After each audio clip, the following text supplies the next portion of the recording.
Welcome to Nextfem Leaders, a podcast for conscious, ambitious women who want to make a real impact with their careers without losing themselves or their well-being in the process. I'm Isabel, your host, a leadership coach with over 13 years of corporate experience. I know how hard it is to lead in systems not built for us, especially if you're introvert, kind, intuitive, or spiritual. So here, each week, I will share tools that blend the practical and the mystical, the feminine and the masculine, so that you can lead with clarity, confidence, and authenticity. If you know in your bones you're meant for much more, you are in the right place. So let's start. Hello, beautiful woman. Welcome back to the Nextfem Leader Podcast and to our episode number 18. We are arriving at the end of the year, and how and when did that happen? I always find December such a dual month. On one hand, it's a beautiful moment to celebrate, to meet people, to share with those we love. And on the other hand, in this part of the world, in this hemisphere, the days get so dark and our energy decreases so quickly. So December usually becomes for me this kind of dance between celebration and rest, between showing up and slowing down, between the external joy and the internal pull to go quiet, to let the old versions of ourselves die, just as nature is doing outside, and to start to plant little seeds that we want to nurture in the stillness of the coming months. We also have some beautiful events coming to close the year together in community, and I would love to invite you. If you are in Amsterdam, you will find all the dates in the show notes. And as every year, I'm also hosting our online closing the year ritual on Insight Timer. So if you want to join this amazing community, we'll gather on December 22nd to meditate, reflect, and close 2025 with intention. And today, I want to talk about purpose and passion at work. And I want to talk about the truth that no one is really talking about. This episode was inspired by something I wrote recently on LinkedIn, as well as an event I led on this topic. And honestly, it's connected to something that has been coming to my attention more and more. Since I started Nextfem Leaders, my company, 3 years ago, more consistently, more and more women have been coming to me saying, I also want to help the world, I also want to help others. How do I do that? How do I become a coach, a founder, a yoga teacher, and down with the toxic corporate environment? At first, when this started happening, I tried giving practical answers. I love helping people, so I would share what I did, what worked for me. But then at some point I started realizing that they were asking me the wrong questions. A lot of women began studying coaching, hosted women events, or trying to do the things I do, only to discover that it's not that easy, that it's not always fun, and that it's not actually aligned for them. They just were not seeing all the sacrifices behind the scenes. And this is the thing with entrepreneurship that I believe is getting so confused in social media. Entrepreneurship does not take you out of a masculine, dominant, or capitalist world. The world is the same, and if anything, it often leaves you more alone inside it. One of the reasons that we invent corporations is to unite ourselves into our goals and also provide ourselves safety. So entrepreneurship brings emotional pressure, financial risk, and a level of responsibility that not everybody can or honestly should take on. And it really breaks my heart to see entrepreneurship becoming this kind of solution to escape a world that we don't like. Recently, I was part of a workshop with very young women that are just beginning their careers. And many of them were already thinking about becoming entrepreneurs so that they wouldn't have to deal with the corporate world, so that they could do work that feels more aligned. And honestly, it felt a bit like saying, I don't like going to the gym, so I should probably become a professional athlete. I know it sounds extreme, but it's exactly what is happening, because entrepreneurship isn't the softer, easier alternative. It's not the escape route. It's actually the more demanding, the more exposed, and the more intense version of the same environment that we're trying to avoid. You don't remove pressure by becoming an entrepreneur, you actually multiply it. You don't avoid structure, you have to create it for yourself. And you definitely don't escape capitalism, you just navigate it without a safety net. So the bad news is that entrepreneurship probably won't solve the issues you are seeing as toxic in the corporate world. Because that's simply the world we live in. It's a system that I believe is falling apart, and yet it's still the system that we have to navigate. And I don't like to be the party pooper here, but it's something that genuinely concerns me. The level of romanticization that we have built around entrepreneurship in social media. If being an entrepreneur is truly in your path, I will be the first one to support you and cheer for you. Because as you know, what I really want the most is conscious women at the top, leading this world in whatever they are doing. But believe me, your why is crucial. For a business to work, it has to solve a real problem. It's not a romantic idea or something you simply find fun to do. If it's only fun, that's a hobby. And hobbies are beautiful, but they are not businesses.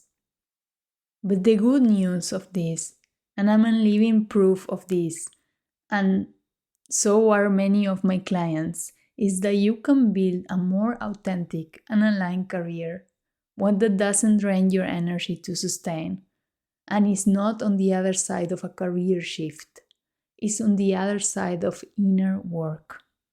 What I have seen again and again is that many women come to my programs wanting a full career shift, and after a few sessions, they realize that they don't need a different job. They need a different perspective. And for some of them, it might come with a different career, but that's not the shift that needs to happen. So today I want to share the 3 mindset shifts that can bring more purpose and passion into your work right where you are. The first mindset shift is the shift of the focus of your attention. Any change in your external reality starts within yourself. Whatever you pay attention to will grow. If you keep repeating that you are stuck, trapped in a golden cage, you will continue attracting situations that reinforce that story. And how do I know? Not only because it's neuroscience, but also I have worked with hundreds of women, and I was also at a moment that woman. I'm a former accountant. I loved my career, and still I felt that there was something I could do with more passion and purpose. But what? I didn't have a clue what it was. So I spent years stuck in my own stuckness, telling myself I was in the wrong place, constantly asking, what is my purpose and why I'm not doing that? The answer never came the way I expected, because I was asking the wrong question. And yes, after saying for many years that there are no things like wrong questions, I have learned something essential. The quality of your life is proportional to the quality of the questions you ask yourself. There are empowering questions and there are disempowering questions as well. And moments of stagnance often happen right before our biggest breakthroughs, because the darkest time is always before the sunrise. So, as we arrive at this moment of the year, this in-between time, I want to invite you to pause and acknowledge your blessings. I want to invite you to reflect in all the areas of your life that you are free at this moment. I want to invite you to bring to your attention what are 10 things that you can be grateful for in this year. Gratitude is not a cliche. It's scientifically proven to be an incredible tool to regulate your nervous system and anchor you back into the present. Don't underestimate this tool just because it's so simple. Because simple is divine, complex is human. Back into my story, my real shift came when I allowed myself to explore without a plan. When I started studying yoga, coaching, doing women's circles, just because it brought me joy. Each step offered me breadcrumbs for the next one. And the more I tap into those parts of myself outside my 9 to 5, the more I ask, how can I bring more of this into my work? Because I was doing things I love, I show up happier and more creative. The same colleagues were not as annoying as before, the same tasks were not as boring, and little by little I start integrating more of myself into my role. By the time I left, my job looked nothing like the job description. I hosted community meetings, I coached younger members, I became the mindfulness ambassador, all while working in risk management. And this happened to so many women in my programs. They come wanting a complete career shift, and they don't even change companies at the end. Because once their mindset shifts, the company was never the problem. It's like the selective attention experiment where people are so focused on counting the ball bounces that they completely miss a giant gorilla walking right in front of them.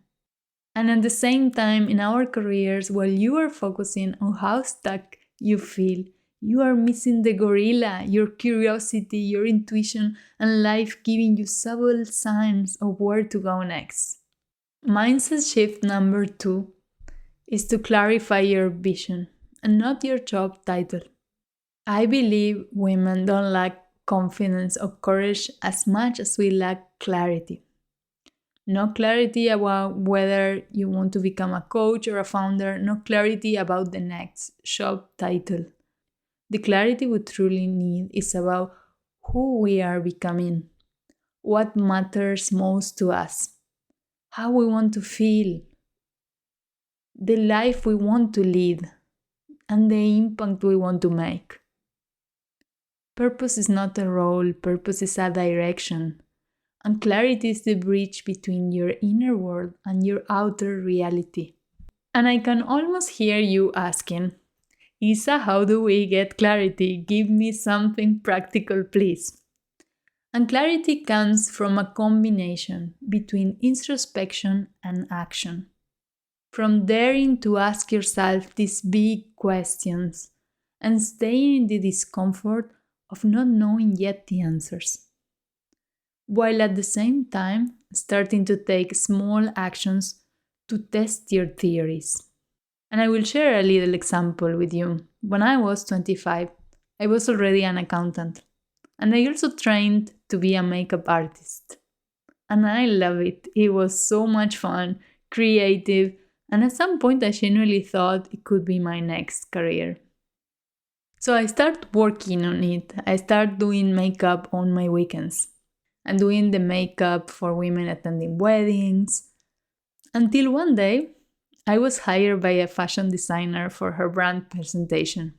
It was an afternoon of running around with eyelashes, completely stressed, and I had the biggest realization. I was like, whoa, I'm okay being stressed for a balance sheet, but being stressed for eyelashes, that's really nuts for me. This is not judging makeup artists. I have very dear friends who are brilliant makeup artists and I admire them deeply. But it connects me back to that truth. To know if we really love something, we need to test if we still love it under different circumstances, including stress. And that day, makeup became a beautiful hobby for me, but not a career path. Clarity comes from trying, from experimenting, and from listening to what your body says when things get real, from wearing different hats and following your curiosity. Mindset shift number 3 is to integrate your gifts where you are. This is the piece that so many of us overlook. You don't need to quit your job to live with purpose. You can begin right where you are. And being fully honest with you, I bring so much purpose and passion to my work. But if you ask me, Isa, what is your purpose? I don't have a perfectly packed answer to that. And this is one of the reasons I became a bit even against on talking about this topic with so much pressure. I don't have a purpose statement or a clear phrase that will summarize everything that is important for me. What I do know is my vision for this season of my life. What I do know is the part of the world's problems that I have chosen to work on, even though that can look in so many different ways. And it probably will in my life. And I deeply believe that our greatest purpose as humans, the reason you and me came here, is to evolve, to grow every time into the next versions of ourselves. And while doing that, also help the world grow into its next version too. I believe our purpose is growth. And integrating your gifts means bringing more of your creativity, of your leadership, your intuition, your ideas, your passions, your strength into your current role, whatever it is at the moment. Because I believe purpose grows through action, not escape. When you integrate what lights you up, your energy shifts, your relationships change, your role evolves, your confidence expands, and new opportunities naturally appear. And sometimes the path leads you to entrepreneurship, as it did for me, and sometimes it leads you to a new career or a new job. Sometimes to falling back in love with where you are already. But it always begins within you. So beautiful woman, these are my 3 mindset shifts to bring more purpose and passion into your work. Let's do a little recap. Mindset shift number 1, shift the focus of your attention. And this is very important to start with this. The second one is to clarify your vision. Stay in the comfort of these big questions and dare to take little actions, to try different hats, to experiment, to test your theories. Mindset shift number 3, integrate your gift where you are. If you shift the focus of your attention to what are your gifts and where there is already passion and purpose in your life, and you try to multiply that, it will surprise you how much the same role can change. You don't need to find purpose. You need to grow into it. You need to remember it. You need to bring more of yourself into wherever you are. Beautiful woman, thank you so much for being here. I can't wait to close this year with you. And until then, take care of your energy, honor your rhythm, and remember your purpose is already growing inside you. And you always are wherever you need to be. And with that, I will see you in the next episode. Thank you so much for listening to this episode.